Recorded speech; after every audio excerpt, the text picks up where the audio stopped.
विगत 6 दिनों से आप पर और हम पर माँ नर्मदा अपनी करुणा कृपा वर्षा रही है। और यह माँ नर्मदा की करुणा आप पर और हम पर इतनी बरस रही है कि जिसका वर्णन वाणी के द्वारा नहीं कहा जा सकता। क्यों ना हो माँ नर्मदा जीव को आनंद प्रदान करने वाली हैं और उसके पाप ताप संताप को नष्ट करने वाली।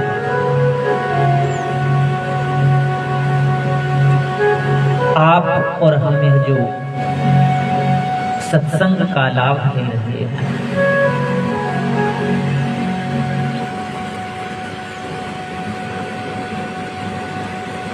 इस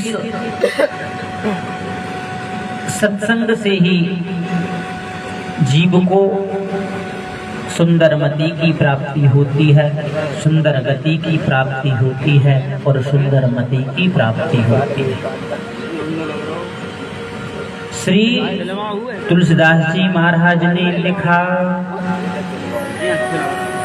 गति की रति मति भूति भलाई, गति की रति मति भूति भलाई, गति की रति मति भूति भलाई, गति की रति मति भूति भलाई। जब जी जतन जहाँ जी पाई, जब जी जतन ते पाई, जब जी जतन जहाँ जी पाई, जब जी जतन जी पाई, सो जानई सत्संग प्रभाव, सो जानई नहीं संग प्रभाव, सो जानई सत्संग प्रभाव, सो जानई सत्संग प्रभाव। लोकं वेद नान उपाओ, लोकं वेद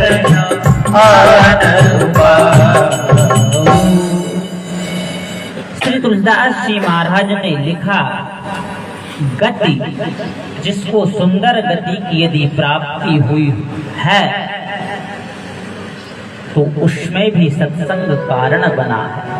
बिना सत्संग के किसी को अच्छी गति प्राप्त नहीं हुई। गति फिर कीर्ति, यदि संसार में किसी को कीर्ति मिली है तो वह भी सत्संग के द्वारा ही मिली है। जिन्होंने सत्पुरुषों का आश्रय लिया, महात्माओं के चरणार बिंद जिन्होंने पकड़ लिए और जो महासत्पुरुषों की संगति में रहे, उनकी संसार में कीर्ति हुई, उनको कीर्ति मिली तो वह भी सत्संग के द्वारा प्राप्त हुई। फिर और क्या क्या प्राप्त हुआ सत्संग से? तो कहा गति सत्संग से हुई, कीर्ति सत्संग से हुई और मति। यदि किसी की मति जो है उसे यदि सुमति की प्राप्ति हुई है तो वह भी सत्संग से ही प्राप्त है। नहीं तो मति की अलग अलग श्रेणियां हैं। जहां सुंदर मति होगी वहां संपत्तियां होंगी और जहां कुमति होगी वहां पर विपत्तियां होंगी। और यह सुंदर मति जो है यह प्राप्त कब होगी? तो कहा सत्संग से प्राप्त होगी। तुलसीदास जी महाराज ने आगे लिखा, जहाँ सुमति तहाँ संपत्ति ना, जहाँ सुमति तहाँ संपत्ति ना, जहाँ सुमति तहाँ संपत्ति ना, जहाँ सुमति संपत्ति नाना, जहाँ सुमति तहाँ विपत्ति निदाना। जहाँ सुमति तहाँ विपत्ति निदाना। जहाँ सुमति तहाँ संपत्ति नाना और जहाँ कुमति तहाँ विपत्ति निदाना। जहाँ यदि सुमति है आपके पास, हमारे पास, तो यही संपत्तियों को सजो कर रख सकती है। यदि कुमति हो जाए, आप धनवान हैं, किसी से झगड़ा कर लेंगे अकारण, और जो संचित द्रव्य है, धन है, कोर्ट कचहरी के चक्कर में लग के सारी संपत्ति बर्बाद हो जाएगी। सिर्फ मति का ही खेल है। तो जहां सुमति जीव के हृदय में प्रतिष्ठित होती है, वह सुमति सत्संग से ही जीव को प्राप्त होगी। बिना सत्संग के जीव को सुमति प्राप्त नहीं हो सकती। तो गति मिलेगी तब सत्संग से मिलेगी, कीर्ति मिलेगी तब सत्संग से मिलेगी, और सुंदर मति मिलेगी वह भी सत्संग से ही मिलेगी। और गति, कीर्ति, मति, भूति, भूति का तात्पर्य होता है व्यक्ति की प्रतिष्ठा।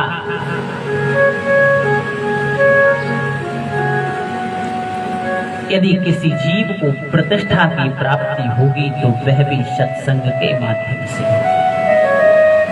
सत्पुरुषों का संग करेगा, अच्छे विचार हृदय में उत्पन्न होंगे, अच्छी भावना मन में जागृत होगी, अच्छे कर्म करेगा तो संसार में उस जीव की प्रतिष्ठा बढ़ेगी। और फिर तुलसीदास जी महाराज लिख रहे हैं, भलाई अर्थात भला होना, हित होना। यदि हित होगा तो वह भी सत्संग से ही आपका और हमारा और समस्त जीवदारियों का हित हो सकता है। सत्संग करेंगे तभी ही हित होने वाला है, नहीं तो कुसंग से हित होने वाला नहीं है। श्री तुलसीदास जी महाराज लिखते हैं, के ही न कुसंगति पाई न साई, के ही न कुसंगति पाई न साई, के ही न कुसंगति पाई न साई, के ही न कुसंगति पाई न साई। नहीं नहीं मते चतुराई, नहीं नहीं रही नमी मते चतुराई, रहे नमीत चतुराई। केहि न कुसंगति पाई न साई, जिसने जीवन में कुसंग का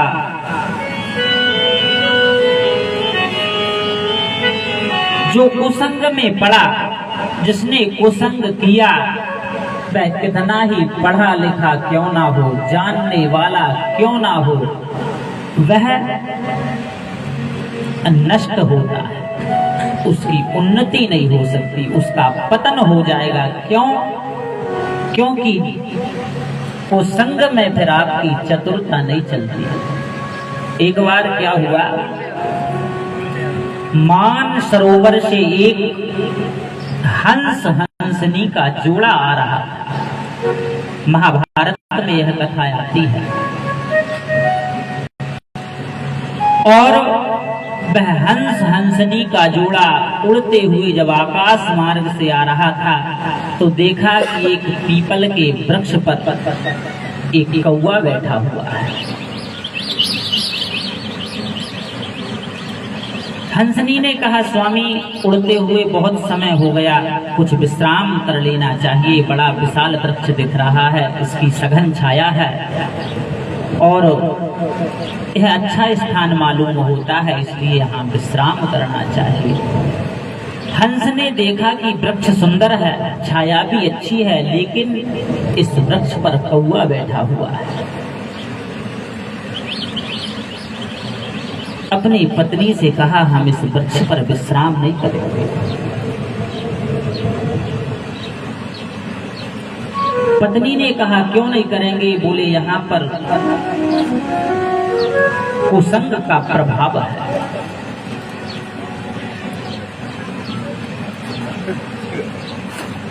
हम अन्यत्र विश्राम करेंगे। पत्नी हठधर्मिता के कारण नहीं मानी। बोले, मुझसे अब इससे आगे चला नहीं जाता, मेरी उड़ने की शक्ति खत्म हो गई है। अब आप मानो अथवा ना मानो, मैं तो इसी वृक्ष पर विश्राम करूं। बेचारा हंस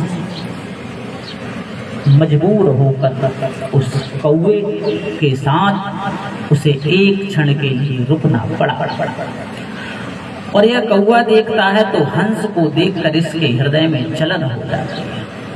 नीचे एक बहेलिया बैठा रहता है, यह कौवा उस बहेलिए के ऊपर बीट कर देता है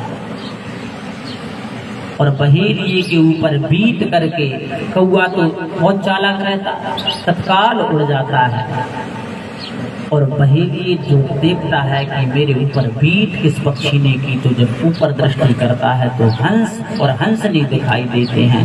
तत्काल 2 बाण निकालता है और दोनों को बेध देता है। दोनों नीचे गिर जाते हैं, छटपटाने लगते हैं और जब मृत्यु के मुंह में समाने के लिए उद्यत होते हैं, उसी समय हंस एक शिक्षा देता है। कहता है, हंसनी, तुमने मेरा कहना नहीं माना। आज जो हम मृत्यु को प्राप्त हो रहे हैं, अकाल में ही, इसका मात्र एक कारण है कि हमने क्षण भर का कुसंग कर लिया। मात्र क्षण मात्र का कुसंग कर लिया, इसलिए आज हमारी यह दुर्गति हो रही है। तो प्रिय सज्जनों, यदि क्षण भर का कुसंग भी यदि कहीं जीवन में आ गया तो आपके जीवन भर के किए हुए सत्कर्म को नष्ट कर सकता है। इतना प्रबल है कुसंग का संस्कार। आप विचार करें, संसार में लोगों को शिक्षा देने के लिए कितने विद्यालय चलाए जा रहे हैं, कितनी संस्थाएं चल रही हैं, लेकिन इसके बाद भी व्यक्ति शिक्षित नहीं हो पा रहे, संस्कारवान नहीं हो पा रहे। लेकिन क्या कुसंग के लिए एक विद्यालय खोला किसी ने? गलत काम को सिखाने के लिए यदि कहीं कोई विद्यालय चल रहा हो, कोई यूनिवर्सिटी चल रही हो, कोई संस्था चल रही हो, तो बताओ, यह कुसंस्कार, कुसंग अपने आप में इतना प्रबल है कि जिस प्रकार चुंबक के संपर्क में लोहा आता है और खिंचा चला जाता है, उसी प्रकार कुसंग का प्रभाव इतना प्रबल है कि जो एक बार कुसंग के चक्कर में पड़ जाए तो फिर उस कुसंग से निकलना उसका मुश्किल हो जाता है। जिस प्रकार लोहा चुंबक से चिपक जाता है और अपने आप को दूर नहीं कर पाता, उसी प्रकार यह कुसंग का प्रभाव है। तो जिसको अपने जीवन में गति चाहिए, सुंदर कीर्ति चाहिए, प्रतिष्ठा चाहिए, सुंदर मति चाहिए, और जो भी सज्जन अपना भला चाहता है वह कुसंग का परिहार करते हुए, कुसंग का परित्याग करते हुए सत्संग का आश्रय ले। सत्संग के माध्यम से ही यह वस्तुएं, यह गुण जीव मात्र को प्राप्त हो सकते हैं। और सत्संग के द्वारा ही कई भक्तों ने भगवान को प्राप्त कर लिया। भगवान की भक्ति के 9 भेद शास्त्रों में बताए, उनमें प्रथम सत्संग है। पहली भक्ति जो है वह सत्संग। प्रहलाद जी महाराज भगवान की नवदा भक्ति का वर्णन करते हुए कहते हैं, पिताजी मैंने भगवान की 9 प्रकार की भक्ति को हृदय में धारण कर लिया है और 9 में से यदि कोई एक भक्ति भी यदि अपने जीवन में धारण करता है तो उसका उद्धार होना निश्चित है। और प्रहलाद जी नवदा भक्ति का वर्णन करते हुए कहते हैं, कौन कौन सी वह 9 भक्ति हैं, आप लोग भी प्रेम से समझें। श्रवणम कीर्तनम विष्णु स्मरणम पादुसेवनम अर्चनम वंदनम दास्य सख्यात्मनिवेदनम। पहली भक्ति तो आप लोग कर ही रहे हैं, यह श्रवण कर रहे हैं भगवान के गुणानुवाद, मां नर्मदा के चरित्र, ये 1 नंबर की भक्ति है। दूसरे नंबर की भक्ति किसे कहा, बोले कीर्तन, जो भगवान का हम कथा में संकीर्तन करते हैं, नाम जप करते हैं, यह भक्ति की दूसरी श्रेणी है।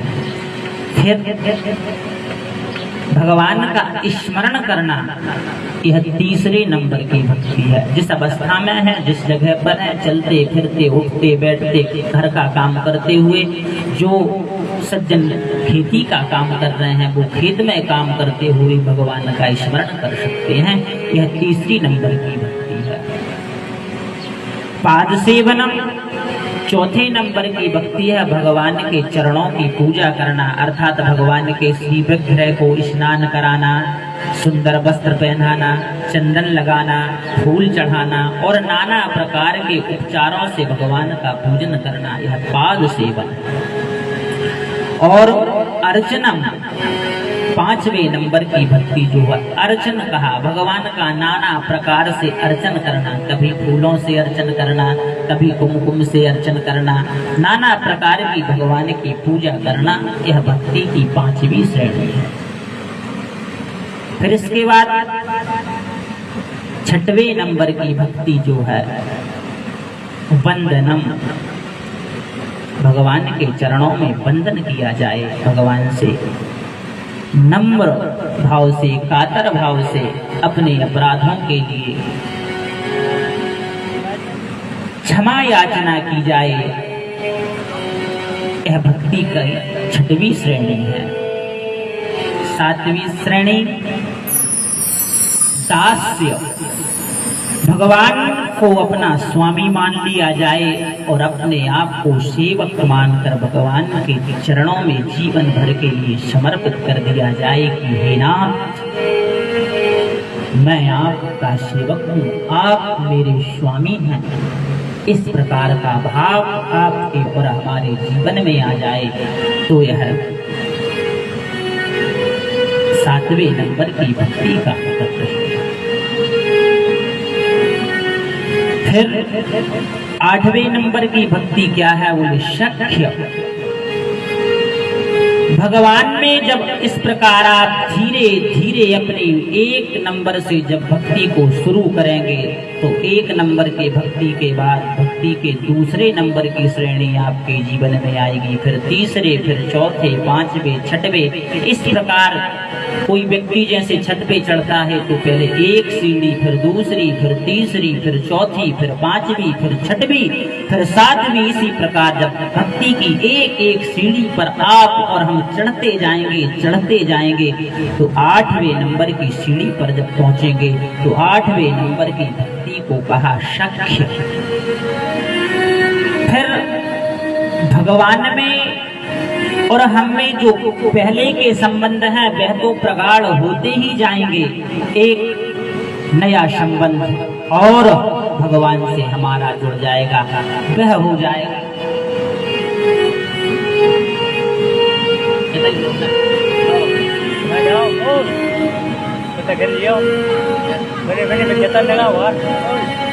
आठवें नंबर की भक्ति जो है सख्य भाव आपकी और हमारे जीवन में आ जाएगा, अर्थात अर्थात भगवान से सखा भाव जीव का जुड़ जाएगा। और जहाँ सखा भाव हृदय में आ जाता है, जिस जीव के हृदय में सख्य भाव की आठवें नंबर की भक्ति उत्पन्न हो जाती है, जिसे 8वीं भक्ति कहा, तो भगवान से जीव का सख्य भाव एक मित्र की तरह संबंध हो जाता है। जिस प्रकार दो प्रगाढ़ मित्र हो, अच्छे मित्र हों, तो उनमें फिर किसी प्रकार का पर्दा नहीं होता। एक दूसरे की आंतरिक भावनाओं को दोनों जानते हैं। वह उसकी गोपनीय बात उससे कहेगा, वह मित्र उससे कहेगा। उनमें किसी प्रकार का भेद नहीं रह जाता। इसी प्रकार जब तक हम 8वीं नंबर की भक्ति में प्रवेश करेंगे, 8वीं नंबर की भक्ति जब हमारे हृदय में आएगी, तब भगवान से हमारा सख्य भाव हो जाएगा। और 9वें नंबर की भक्ति जब जीव के हृदय में आएगी, तो शक्ति माता सबरी से कि हे देवी सबरी, मैं जीव से यदि कोई संबंध मानता हूं तो सिर्फ एक संबंध मानता हूं, ना जाति को देखता, ना उसकी पाती को देखता। सुनो भाभी कहूँ तुम मानहु एक भगति करना था, मानहु एक भगति करना